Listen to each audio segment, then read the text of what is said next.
So the first time I saw Srila Prabhupada, it was full of awe, reverence, and totally shocked to see such a reverential gentleman. I was in need of following an authority figure. I was not essentially looking for a spiritual master, but I was looking for like a second father. I lost my father at a very early age from the military, and Srila Prabhupada represented that to me at first hand.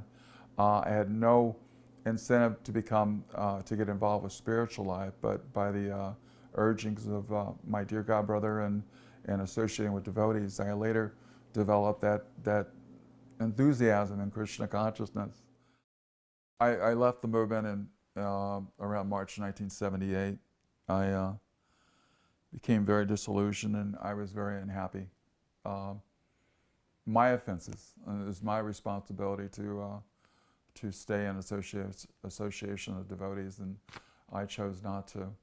So eventually, after so many years of trying to run away with the Hare Krishna movement, and trying to forget Srila Prabhupada, and trying to forget all the nectar that I'd experienced in spiritual life, I got entangled really deeply. I was a career military man.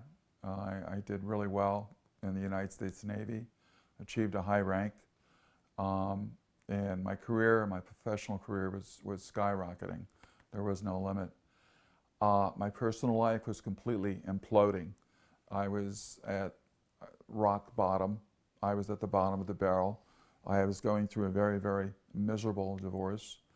I was coming to the point to where on weekends, my kids were visiting me in a special barracks, a special senior enlisted barracks that I was, Chief's barracks, at this major military base that I was at.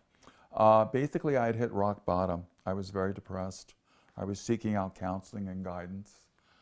And I was talking to a counselor one day, and she said, Bob, why don't you go out and interact more and take a college course and get involved in some type of college course and you know, start interacting, and somehow or other you can get away from some of this depression or this rut that you're in. And so I took their advice, and I took this little college course from a community college right there on this military base I was stationed at. And so one day I was doing some research in the base library. The military base had the base library, and there were books that were donated, and you know, it was a small little military library. And I was up there doing some research for a homework assignment that I had from this history class or whatever I was taking.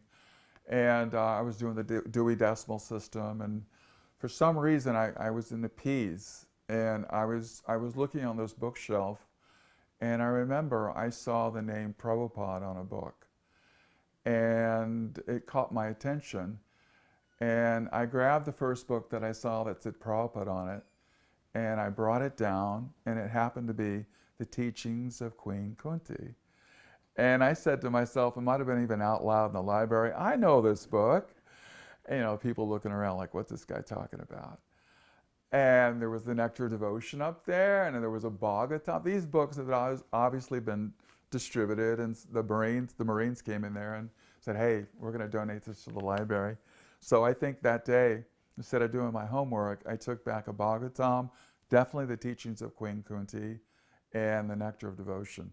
I remember was there. I took them all back to my barracks, and I kept on reading them and reading them and reading them and saying, oh my God, Krishna, Prabhupada's coming back to me. He's calling me back. And I eventually came back to the movement after that. This is Prabhupada's mercy. This is Prabhupada's mercy. Je anilo premadana koruna prachu